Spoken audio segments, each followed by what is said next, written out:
Hello, Jenny here, in the woods, taking a break from the dreaded laptop screen. I'm going to turn it round. You don't really want to see me, you want to see where I am. So I'm just down the path from Cadover Bridge, which is just on the outskirts of Plymouth, up onto Dartmoor.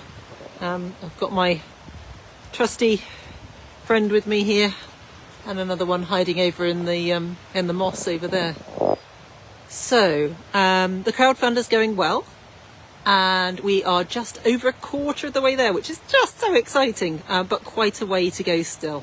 I wanted to show you this patch of moss over here. Echo's come to join in. No, you'll knock it off, don't damage it. So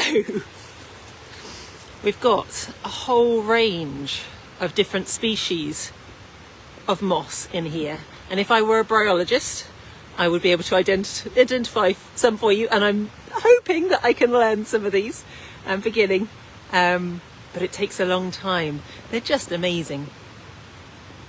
And so one of the things we get asked is, okay, so you're running an art project, and it's very lovely and it's very colourful and lots of people are joining in, but what does it actually do?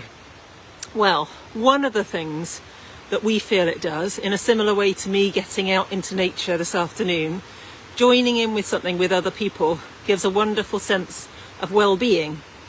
But the other side of the artwork, or one of the other sides, because there are many, is a bit like these mosses here. Each one, yes, Echo, she's joining in the conversation, sorry. Each moss has strengths and weaknesses, and conditions in which they thrive, and conditions in which they sort of settle back and dry out for a bit, and then come back to doing their amazing job, photosynthesizing, turning the sun's light into energy, using that energy to turn carbon dioxide into oxygen, also soaking up water.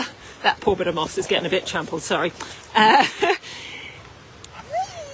the sun's energy to create new growth, also soaking up the water. So just down here you can just glimpse the river. I had to come up further away because it was in full flow after last night's rain, and so you wouldn't be able to hear what I was saying, but it soaks up that water and does an amazing job of reducing the risk of flooding downstream and all sorts of other good stuff. So we've been talking about tardigrades, and I'm willing to bet that in here there are lots of little tardigrades living.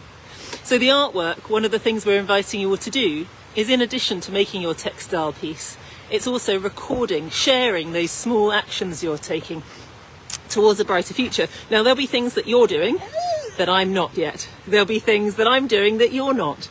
There'll be things we're both doing that we haven't even realised we're doing and deserve celebrating. And so we think that by sharing those actions, and then also by sharing the hints, the tips, the shortcuts, the things that make those behaviours more acceptable and palatable and enjoyable, then we can adopt more of those and do more for our environment and for the environment in which we live. And so we're asking you to pledge on our crowdfunder so that we can work with thousands more people and collect up lots of those lovely ideas, those small actions for a brighter, greener future, and then share them, and in doing so encourage more people to join in. Now, Echo is desperate to continue her walk, so I'm going to keep going. Thank you very much for joining me, and do check out the crowdfunder.